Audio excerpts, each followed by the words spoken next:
Wow, right? Whew. It has been a rough last month and a half. It's been rough. So I got sick. Yes, horribly sick. At 6 months exactly, the day I turned 6 months exactly, I woke up in the middle of the night with a pain crisis in my legs. And my typical pain crisis area is in my back. What I think I can attribute it to is so when you get to a certain number of weeks, my doctor told me try not to sleep flat on my back. Try to sleep on your side, because when you sleep flat on your back, there is decreased oxygen flow to the baby. So I have been trying to sleep on my sides, but sleeping on my back is just more comfortable for me right now. So I would wake up throughout the night and realize, oh, I'm on my back. Let me switch sides, let me turn to my side. And so in the midst of that, I'm like, half asleep and sleepy. And the covers end up being off my legs. So the air was on that night. And I woke up and my legs were cold. And so I covered them up, but it was too late. My legs started hurting. And at first it started off mild. And I'm thinking, okay, I'm going to be okay. I can handle this. Let me try to do some things. Because this is my first real crisis being pregnant. And I'm like, I am not trying to take any pain medicine. Like, I'm not going to do that to the baby. So this is what I'm thinking in my head. So, but the pain got really, really bad. It got so bad. I couldn't walk on either of my legs. Both of my legs were out. They were done. And it was a 10. You know how they ask you what's the pain on a rating of 1 through a 10? It was a 10. It was horrible. So I went to the emergency room, and I didn't know this, but apparently when you are past a certain amount of weeks pregnant, no matter what you come into the emergency room for, you go straight to labor and delivery, because their main concern is the baby. And of course but the baby takes priority. So I got to the emergency room. I told them I was having a sickle cell pain crisis. And they said, okay, we're going to take you to labor and delivery. And actually, I like that, because you don't have to wait. Like, you know what I'm saying? It's ridiculous that we have to wait anyway, having a sickle cell pain crisis, but I'm not going to get into that right now. But it was great because I didn't have to wait. When you're pregnant, they swoop you right up. So I told them, how far along I was. They did, a couple checks. They checked to make sure I wasn't going into labor, or to make sure I wasn't dilated at all. And when I say dilated, I mean to make sure that my cervix wasn't opening up, like preparing for labor. They checked the baby's heart rate to make sure the baby was okay. And they did all of this pretty quickly, and they did all of this while I was still like in excruciating pain. But I understood what they had to do. So I'm looking at the doctors and I'm like, okay, so what are we going to do? How are we going to get this pain under control? Because I know you guys are not going to give me any morphine. Like, I know you're not.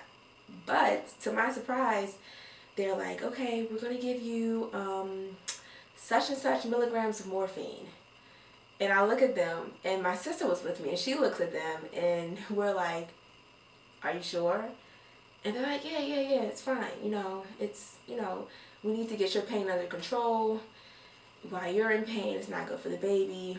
And I'm like, so you mean to tell me, is my baby going to be okay? Like, my baby's not going to have any type of, like, crazy reaction from this medicine? And they're like, no, the baby will be fine. The baby's going to be a little sleepy. It's going to make the baby drowsy, but the baby will be fine. And I'm like, I still was not really convinced. I was like, I really don't want to do it.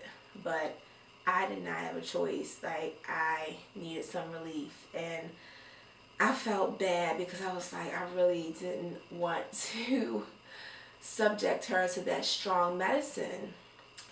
But I had to do it. So they gave me the fluids and my oxygen, and they gave me the medicine.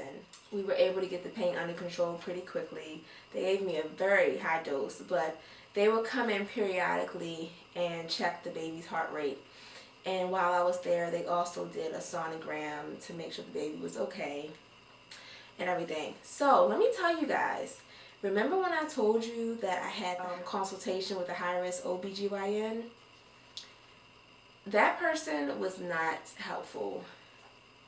This visit to the ER really opened my eyes, because they let me know that, sickle cell can wreak havoc when you're pregnant. You can go through a lot of different changes. I mean, your body is already going through changes, but the sickle cell can be something that becomes, a bigger problem. And the consultation that I did with the high risk OB, he was just like, da, da, da, da. Like, he wasn't. These people were thorough. Like, they told me, like, no, you gotta be careful. If your cells are sickling, it can cause the placenta to separate from the mother, and the baby cannot be getting its nutrients, and you really have to be careful. You have to make sure, like, they really were thorough. They gave me information, and I'm like, this high-risk doctor didn't tell me any of this stuff. Like, when you're going through a crisis, they also told me that the baby is not getting as much oxygen as they should be getting, because your cells are sickling and the oxygen flow is not getting to where it needs to go. So, which is what, it makes sense, is what I figured. But he said, he was like, oh no, when you're having a crisis, your baby's still getting oxygen. Yeah, but they're not getting as much as they should get. Whatever. After the visit to the ER, which I went there and I stayed overnight. So I stayed there for about 24 hours, and I felt okay to go home. So after that visit, I was like, okay, what I was thinking at first, that, oh, I'll be fine, sickle cell is not going to be a big thing during my pregnancy. I'll be able to handle it, because I've been blessed to the point where I don't go through a lot of serious pain crisis on a regular basis. So I'm thinking I can continue on with this into my pregnancy. But after that visit to the ER, I was like, okay, So, stupid me, they gave me a prescription to get filled when I left the hospital. I did not get the prescription filled because I still was skeptical about taking these narcotics. I'm like, I'm not going to take these pills if I don't absolutely need to. So I didn't get the prescription filled. So I would say about a day or two later, I was feeling 100% better. Like, I was cool. I was great. The following week, I got sick again. And it was on the same level. And I was kicking myself because I didn't have any medicine, because I didn't get the prescription filled. I didn't have anything at home. And so I had to go back to the hospital. And when I got there, I was a little embarrassed, because I'm like, I'm back. And I wasn't embarrassed because I had to go back. I was embarrassed because I didn't get the prescription filled, and I should have just got it filled. Because when I got back, they were like, the medicine that we gave you, it was going to be okay. Like, this is the thing. They said that the main risk with giving the baby that strong medicine is that the baby will become addicted to it. And once the baby is born, the baby has to be weaned off of it. And they said, but that'll only happen if you're taking the medicine on a regular basis. They said that the baby's not going to get addicted if you take the medicine for a week and then stop.